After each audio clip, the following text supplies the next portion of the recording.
Noong Hulyo 15, 2023, sa isang maliit na suburb ng Birmingham, United Kingdom, isang tahimik na kasalang Muslim ang ginanap sa isang local community center. Ang nobya, na nakasuot ng tradisyonal na damit na Islamiko, ay bagong lipat lang sa lugar at nagsasabing galing siya sa isang konserbatibong pamilya sa ibang bansa. Ang nobyo, isang 32 anyos na lalaki na nagtatrabaho sa construction, ay nakilala ang nobya sa isang online matrimonial platform 6 na buwan ang nakalipas. Inilarawan ng mga kaibigan at kapitbahay ang mag-asawa bilang tahimik at pribado. Ang nagsimula bilang isang masayang seremonya ay magtatapos sa trahedya makalipas lang ang ilang oras. Ang nobyo, na ang pangalan ay Imran Malik, ay 32 anyos. Siya ay nanirahan sa Birmingham buong buhay niya at galing sa tradisyonal na pamilyang Muslim. Si Imran ay nagtrabaho ng mahabang oras sa construction at madalas gumugol ng weekends kasama ang malalapit na kaibigan o dumadalo sa mga religious events sa mosque. Inilarawan siya ng mga kakilala bilang tahimik, magalang at masipag. Hindi pa siya nag-asawa noon, pero pinupursige siya ng kanyang mga magulang na mag-settle down at magsimula ng pamilya. Noong huling bahagi ng Enero 2023, sumali si Imran sa isang online matrimonial platform na tumutulong sa mga Muslim na makahanap ng kapareha sa kasal. Pagkatapos ng ilang linggo ng pag-browse at pag-chat sa iba't ibang profile, nakita niya ang isang nagngangalang Nadia Farouk. Sabi sa profile ni Nadia, siya ay 27 anyos na babae na originally from Pakistan, pero kasalukuyang nakatira sa kasama ang malalayong kamag-anak. Ang mga litrato niya ay nagpapakita ng suot na modest clothing at headscarf, at binigyang diin sa profile ang kanyang pagnanais na maging devoted wife at magsimula ng religious family. Nagsimula ang kanilang usapan ng dahan-dahan pero mabilis na naging personal. Lagi pinapanatili ni Nadia na polite at respectful ang tono, at madalas siyang mag-share ng religious quotes at thoughts tungkol sa family values. Na-impress si Imran sa kanyang maturity at sa paraan ng pag-prioritize niya sa religion at loyalty. Pagkatapos ng ilang linggo ng online chat, lumipat sila sa phone calls at occasional video chats. Hindi kailanman ipinakita ni Nadia ang buong mukha niya sa video, madalas sinasabing nahihiya siya at mas gustong manatiling modest. Tinanggap ni Imran ang paliwanag na ito, naniniwalang bahagi ito ng kanyang cultural values. Noong early March, araw-araw na silang nag-uusap. Sinabi ni Nadia kay Imran na wala siyang malapit na pamilya sa Iki, alalayong kamag-anak lang na bihirang kausapin. Sabi niya, excited siyang mag-build ng bagong buhay, kasama ang isang taong kapareho ng values niya. Lalong naaakit si Imran sa kanya.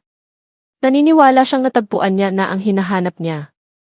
Isang modest, respectful, religious woman na gustong simple lang na buhay.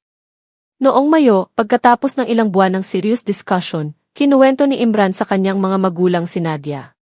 Sinabi niya na mukhang good match siya at gusto niya ang blessing nila para magpatuloy. Kahit nagulat ang kanyang mga magulang na hindi pa sila nagkikita personally, pinagkatiwalaan nila ang judgment ni Imran. Nagkausap sila ng maikli kay Nadia sa phone call, at kahit maikli ang usapan, nasatisfy sila sa tono at respectful speech niya. Ang kasal ay nakaplan para sa mid-July. Ito ay maliit na seremonya na dinaluhan ng malalapit na kaibigan at pamilya. Ginanap ito sa isang rented hall malapit sa kanilang local mosque. Dumating si Nadia na nakasuot ng full bridal outfit na kasama ang hijab at veil na nakatakip sa karamihan ng mukha niya. May ilang guests na nakahanap nito na unusual, pero hindi naman bihira sa ilang conservative traditions. Ang seremonya ay ginawa ng tahimik na may kaunting litrato at walang dancing o music alinsunod sa shared religious values ng mag-asawa. Sa buong araw ng kasal, nanatiling reserved si Nadia. Kaunti lang siyang nagsalita at iniiwasan ang physical contact sa karamihan. Inasyum ni Imran na nahihiya lang siya at overwhelmed sa experience. Nagbigay ang mga guests ng congratulations at umuwi ng maaga, napansin kung gaano katahimik at pribado ang buong event. Matapos ang kasal, bumalik si Imran at Nadia sa apartment na inihanda ni Imran ng maaga. Ito ay modest na lugar, malinis at bagong furnish, na nagpapakita ng pag-asa ni Imran na magsimula ng peaceful life, kasama ang kanyang bagong asawa. Ang gabing iyon ay supposed to be ang simula ng kanilang journey together. Walang makaka-expect na sa loob ng ilang oras pagbalik sa bahay, may discovery na magaganap. Isa na magpapalit ng peaceful marriage sa horrifying crime scene. Ang matututunan ni Imran sa gabing iyon ay hindi lang magsisira sa kanyang personal life, kundi magsisimula rin ng investigation na nakakuha ng national attention. Pagkatapos umalis ng mga wedding guests at matapos ang celebration, bumalik si Imran at Nadia sa apartment na inupahan ni Imran para sa kanilang bagong buhay. Ito ay modest pero comfortable na space sa tahimik na parte ng Birmingham. Nilinis at dinikorasyon ito ni Imran ng maaga. Bumili siya ng bagong furniture, pinuno ang refrigerator, at naglagay ng welcome gift sa bedroom para maparamdam sa kanyang bagong asawa na welcome siya. Gusto niyang maramdaman niya na safe at respected mula pa sa simula. Nang makarating sila, tinulungan ni Imran si Nadia na dalhin ang maliit niyang bag at inoffered siya ng glass of water. Nanatiling tahimik siya at kaunti lang ang response. Inassume ni Imran na pagod lang siya sa araw na iyon kaya sinabi niya, siguro pagod ka na. Magpahinga ka. Nasa living room ako kung may kailangan ka. Tumango lang ng kaunti si Nadia at pumasok sa bedroom, ikinandado ang pinto. Mahigit 1 oras ang lumipas. Naghintay si Imran ng patient, iniisip na baka nagpapalit ng damit o nagko-collect ng sarili. Pero pagkatapos ng mahabang katahimikan, nagsimulang mag-alala siya. Kumatok siya ng mahina sa pinto at tinanong kung okay ba ang lahat. Maikli ang response niya. Okay lang ako. Kailangan ko lang ng kaunting oras. Ayaw ni Imran na pilitin siya, kaya iginalang niya ang space niya. Lumipas pa ang 30 minutes. Sinubukan uli ni Imran. Kumatok siya at sinabi, gabing-gabi na. Baka makapag-usap tayo ng kaunti. May pause, tapos muffled reply. Hindi ngayong gabi, please. Naguluhan si Imran. Kahit nangako siyang maging patient, ang distance at avoidance ay nagsisimulang maging strange. Wedding night nila ito, at kahit wala siyang expectations beyond mutual respect, ang complete lack of communication ay nagpaparamdam sa kanya ng unisi. Iniisip niya baka nervous siya o may tinatago. Sa wakas, bandang midnight, bumukas ang pinto ng bedroom ng kaunti. Lumabas si Nadia na nakasuot ng long robe at headscarf, bahagyang nakatakip pa rin ang mukha. Tumayo si Imran at sinubukang magsalita ng mahina. Okay ka ba? Sobrang tahimik mo kanina. Kung may mali, pwede mong sabihin sa akin. Tumuwa si Nadia at nag-hesitate. Tapos sinabi niya, may sasabihin ako sa'yo, pero hindi ko alam kung paano. Mas alerto na si Imran, sumagot siya, ano iyon? Pwede kang magsalita ng malaya. Asawa mo na ako ngayon. Kailangan tayong maging honest sa isa't isa. Katahimikan. Bahagyang nanginginig ang mga kamay ni Nadia. Sa wakas, sa halos hindi marinig na boses, sinabi niya, hindi ako honest tungkol sa kung sino ako. Hindi ko sinasadyang saktan kahit sino. Nagkunot noo si Imran. Ano ang ibig mong sabihin? Tumingin sandali siya pataas at sinabi, ipinanganak akong lalaki. Parang hampas ang salitang iyon kay Imran. Sa una, akala niya nagkamali siya ng dinig. Ano, mas malakas niyang tanong. Transgender ako, sabi niya.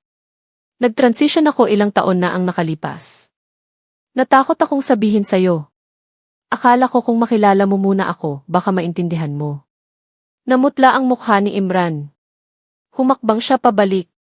Hindi niya maisip na may ganito. Buong buhay niya, pinalaki siya sa conservative community. Ang mag-asawa sa isang nag-transition ay hindi lang shocking, unthinkable sa kanya. Tinitigan niya siya nang hindi makapaniwala. Bakit hindi mo sinabi bago ang kasal? Tanong niya, nanginginig ang boses. Tahimik na sumagot si Nadia. Natakot ako. Nawalan na ako ng tao noon dahil dito. Akala ko baka hindi na mahalaga kung talagang mahal mo ako. Lalong tumindi ang reaksyon ni Imran. Tumataas ang boses. Hindi ito tungkol sa love. Niloko mo ako. Pinahintulutan mo akong dalhin ang pamilya ko dito. Pinahintulutan mo akong tumayo sa harap ng Diyos at magbigay ng vows base sa kasinungalingan. Nagsimulang umiyak si Nadia. Hindi ko gustong saktan ka. Hindi ko lang alam kung paano sabihin. Nagsimulang maglakad si Imran sa kwarto, hinahawakan ang buhok. Nag-erase ang thoughts niya. Galit, confusion, shame, lahat ay sumalakay sa kanya. Hindi niya ma-process ang narinig. Pinaniwala mo ako sa hindi totoo, sigaw niya. Tinakda mo ako. Sinubukan ni Nadia na pakalmahin siya. Please, ako pa rin ang parehong tao. Hindi kita tinatraidor. Pero lalo lang lumala ang mga salita niya. Nararamdaman ni Imran na betrayed sa deep personal level. Sa kanya, hindi lang ito tungkol sa secret. Tungkol ito sa identity niya, reputation, at faith niya. Sa moment na iyon, ang emotions niya ang umangat. Ang susunod na mangyayari ay magiging heart ng criminal investigation. Ang tahimik na apartment ay magiging crime scene sa madaling panahon. Makakarinig ang mga kapitbahay ng sigawan, sinundan ng malakas na crash, tapos katahimikan. Sa umaga, darating ang pulis para makakita ng body, dugo, at isang confused, broken man na nakaupo sa sahig, still in shock. Tinawagan ng pulis bago magnegatibo 6-0 ng isang kapitbahay sa adjacent unit. Narinig ng kapitbahay ang malakas na sigawan noong gabi, sinundan ng tunog na parang may mabigat na bagay na bumagsak sa sahig. Sa una, hindi nila pinansin. Normal ang arguments ng couple sa building. Pero nang walang movement sa umaga, nag-alala ang kapitbahay at nag-report sa authorities. Nang dumating ang officers, kumatok sila ng maraming beses. Walang sumagot. Nagdesisyon silang pumasok gamit ang spare key mula sa building manager. Sa loob, nakita nila si Imran Malik na nakaupo sa sahig malapit sa entrance, puno ng dugo ang mga kamay. Malapad ang mata at mukhang in shock. Walang hawak na weapon, pero malinaw ang signs ng struggle. Tinanong ng isang officer kung may iba pa sa loob. Tahimik na itinuro ni Imran ang bedroom at bumulong, nasa loob siya. Pumasok ang officer sa bedroom at nakita ang body ni Nadia Farouk na nakadapa malapit sa kama.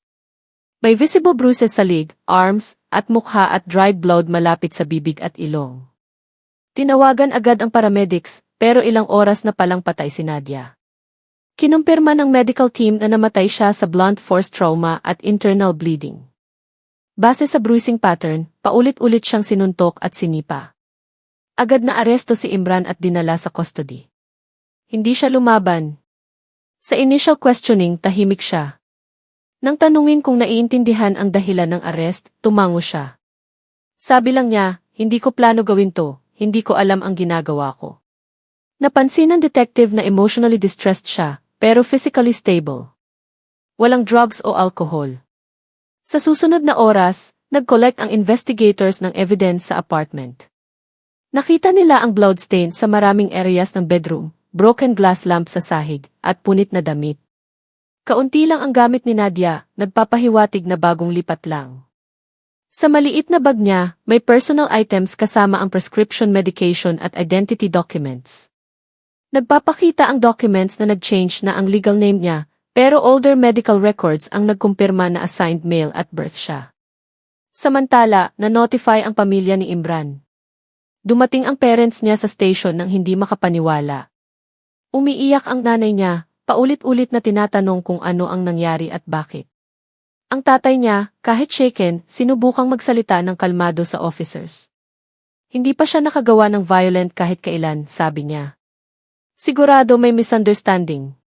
Pero habang lumilinaw ang facts, malinaw na nag-confess si Imran sa killing. Nag-review ang detectives ng messages at call logs sa phone ni Imran. Nakumpirma na ongoing ang relationship nila ni Nadia ng mahigit 6 na buwan.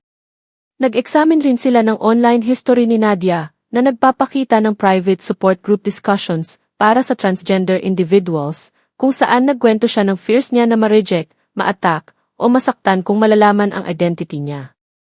Mabilis na kumalat ang balita ng crime sa local media.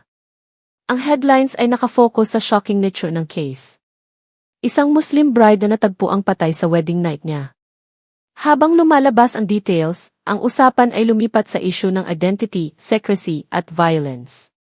Puno ng opinions ang social media.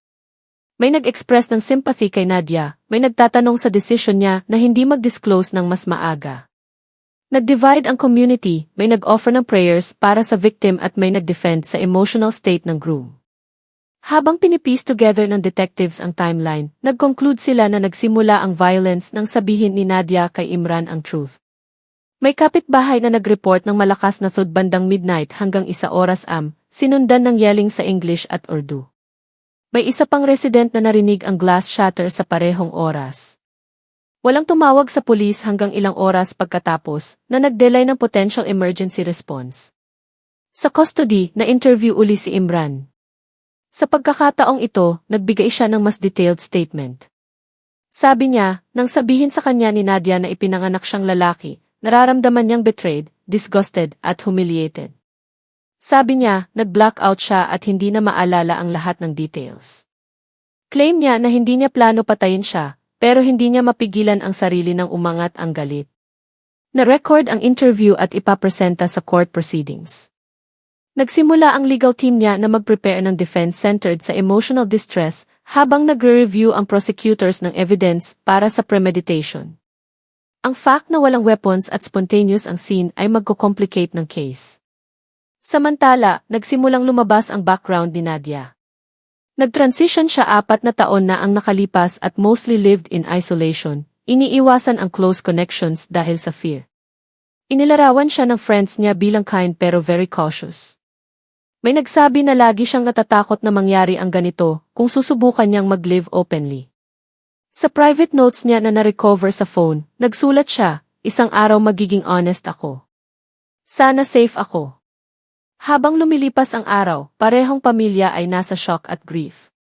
Na-schedule ang case para sa trial at formally charged si Imran ng second-degree murder. Ang courtroom ay magiging setting ng deeply emotional at highly publicized legal battle. Nagsimula ang trial para sa murder ni Nadia Farouk 3 buwan pagkatapos ng incident. Ginawa ito sa Birmingham Crown Court at mula pa sa unang araw. Nakakuha ito ng significant media attention. Puno ang courtroom ng reporters, public, at representatives mula sa kagibdigi, panandang pandagdag at religious advocacy groups.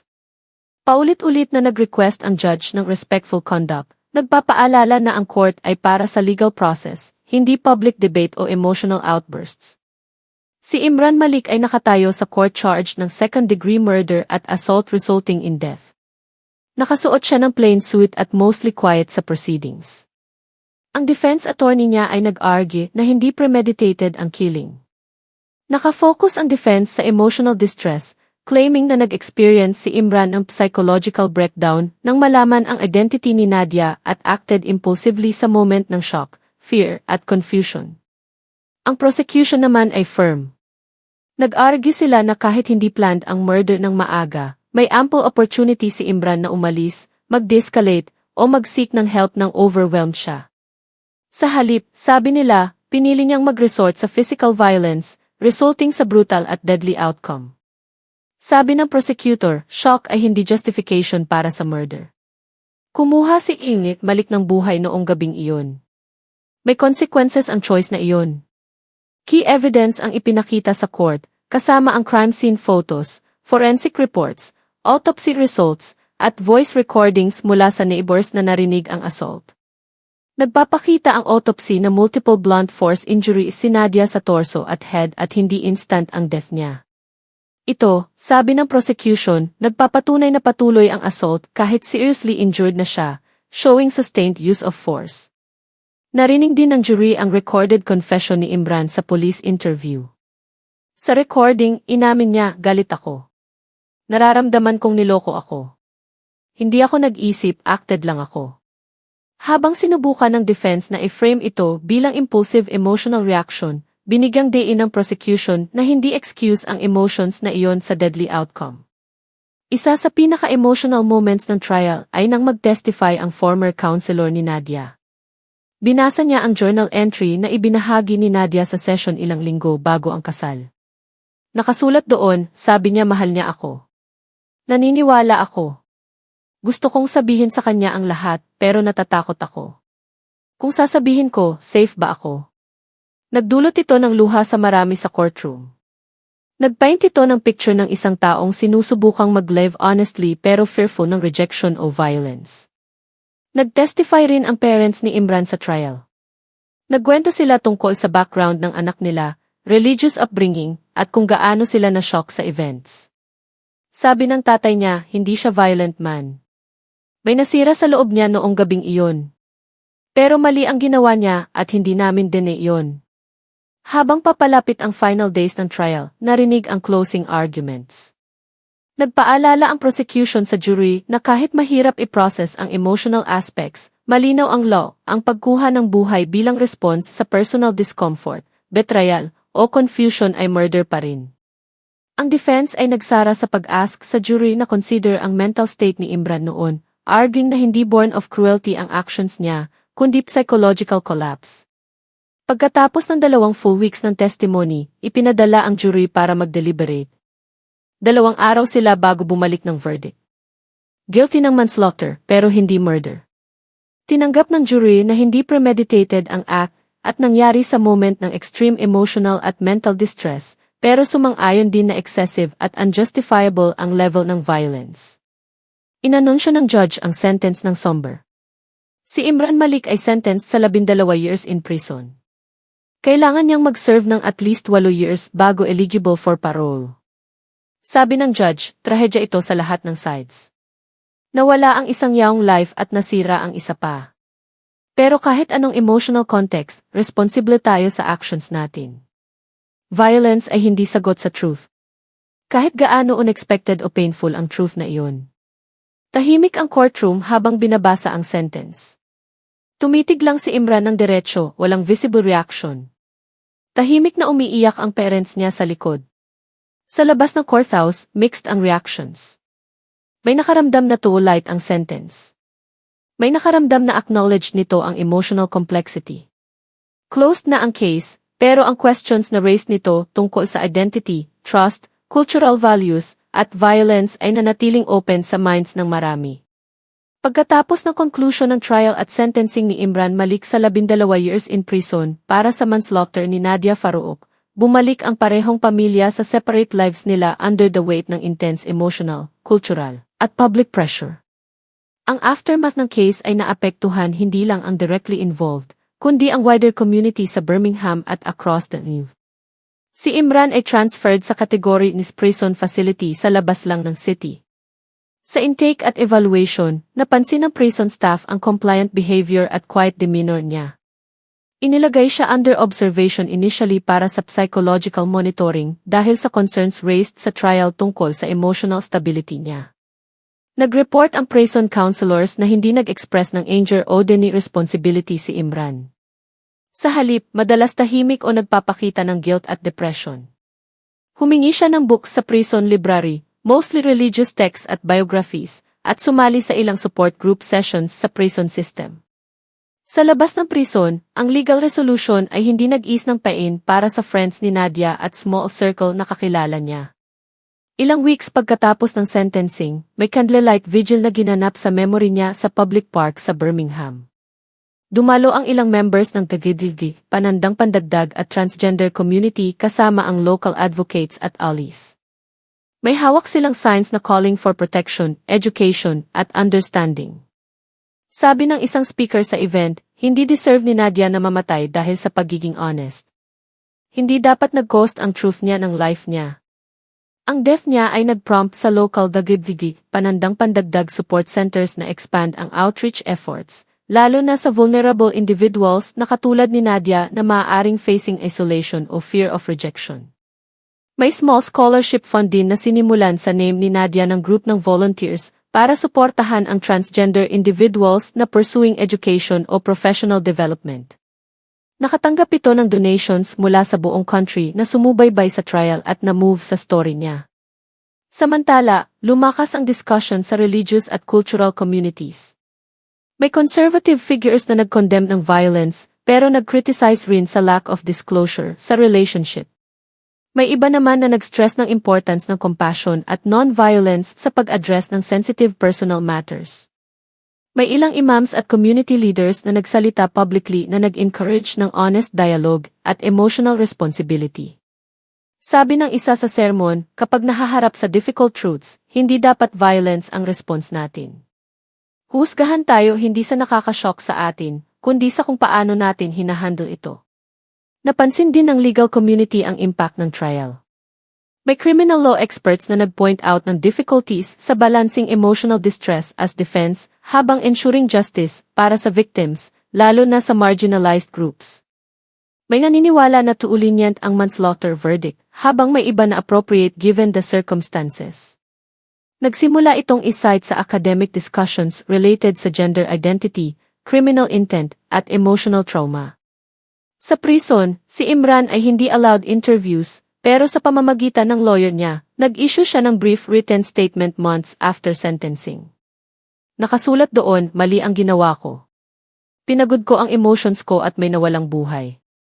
Hindi ko na maibabalik yon. Sorry ako sa pain na naidulot ko. Ang impact ng case ay umabot din sa legal policy discussions. May members of parliament na nag-call para sa increased protections para sa transgender individuals sa domestic partnerships at marriages, kasama ang improved support systems at access sa safe housing, legal advice, at mental health services. Sa huli, ang case ay naging higit pa sa legal matter. Naging reflection ito ng kung paano nag-intersect ang truth, identity, culture, at emotion, at kung gaano ka-dangerous ang consequences kapag hindi naharap ng empathy, understanding, at control. Habang nag-evolve ang society, ang story ni Nadia Farouk ay nakatayo bilang cautionary tale at call to action. Nagpapaalala ito na ang honesty, kahit mahirap, ay hindi dapat parusahan ng violence. At hinahamon tayong lahat na buuin ang world kung saan ang mga tao, regardless of gender, background, o past, ay makaka-live openly at safely nang walang takot na masaktan dahil sa kung sino sila.